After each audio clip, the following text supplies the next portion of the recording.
is Shafi Muhammad, and welcome to a video I'm making for PIDP 3240 assignment number 4. And in this assignment, I'm going to show you how to check the fluids in your car. Today, we'll be looking at a 2002 Honda Accord. Now I will show you how to check the vehicle's engine oil. In order to check the engine oil, what you'll need to do is first pull your dipstick. But before you get started in that, make sure you have a rag or a tissue paper with you. Let's get closer. First, what you'll do is you'll pull the dipstick out and then wipe the dipstick clean. Okay? Make sure there's nothing on the dipstick, and then you're going to put it back on the dipstick hole. Put it in, just wait for 1 second and pull it out.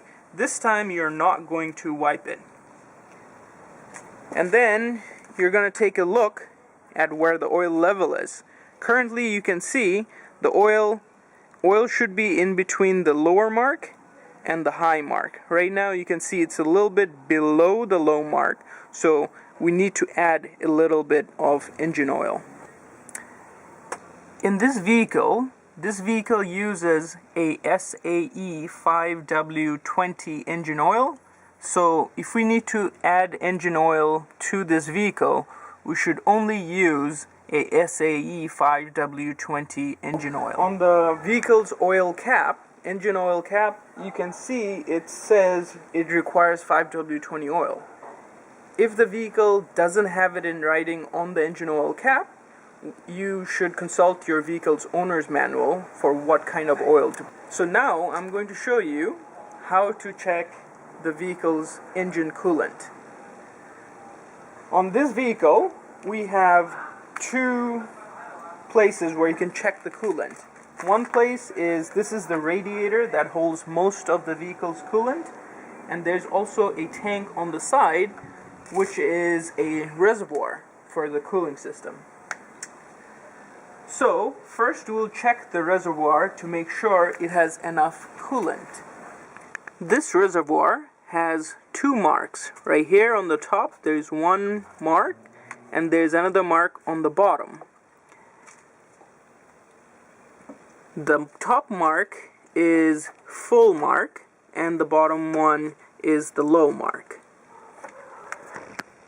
Another place you can check the vehicle's cooling system is inside the radiator. If your reservoir is completely empty, you need to make sure your radiator has enough coolant inside. So word of caution, never open your radiator when it's hot. You'd see it says right on the radiator cap, never open when it's hot. It's because the coolant can be pretty hot and you can seriously burn yourself. Before you open the coolant system pressure cap, it's a good idea to check the hose. Press on it to make sure you can depress it and it doesn't have a lot of pressure. You'll feel it. If it's really tight, that would mean in the system there's a lot of pressure and it's not a good idea to open. Maybe wait a little while. So after you made sure there is not a lot of pressure inside, in order to open it, you'd have to turn it counterclockwise. Okay, there's two stages. First stage, this stage, it's there for security so that you can't, you don't open it and all the coolant comes out. Then you'd actually have to press down and turn counterclockwise in order to open the radiator cap. So as you can see, the radiator is pretty full. If it's not up to the top right here, you'd want to add some coolant, engine coolant in there. Another fluid in your car is your vehicle's power steering fluid. On this vehicle, the power steering reservoir is right here. And if you look on it, there is two marks, upper level and lower level. So it should be in between this two level and it's in the safe limits. If it's any lower than this lower level, we'd have to add some fluid to it. Right next to it is your washer fluid reservoir. So if you wanted to add windshield washer fluid, you just simply open this and pour windshield washer fluid in it. The last fluid I'm going to go over is your brake fluid. And on this vehicle, the brake fluid is right by the firewall, and in most vehicles that's where its location is, right behind the brake booster. What a booster does is boost your pedal pressure when you apply, and so you don't have to press on the brake pedal really hard. And if you look, I'll try to get as close as I can. This brake fluid reservoir also has a max mark and a min mark. So as long as it's in between these two marks, you shouldn't really need to add it. But you should not exceed the max mark.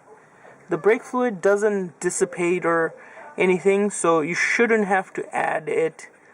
And if you have to add it, you should check with your automotive service technician to see what is going on. To finish off my video, I would like to mention, if you are ever unsure on the procedure of checking any of these fluids, make sure you consult with your owner's manual or call your dealer on how to check your fluids. I hope you enjoyed this video, and I will see you next time.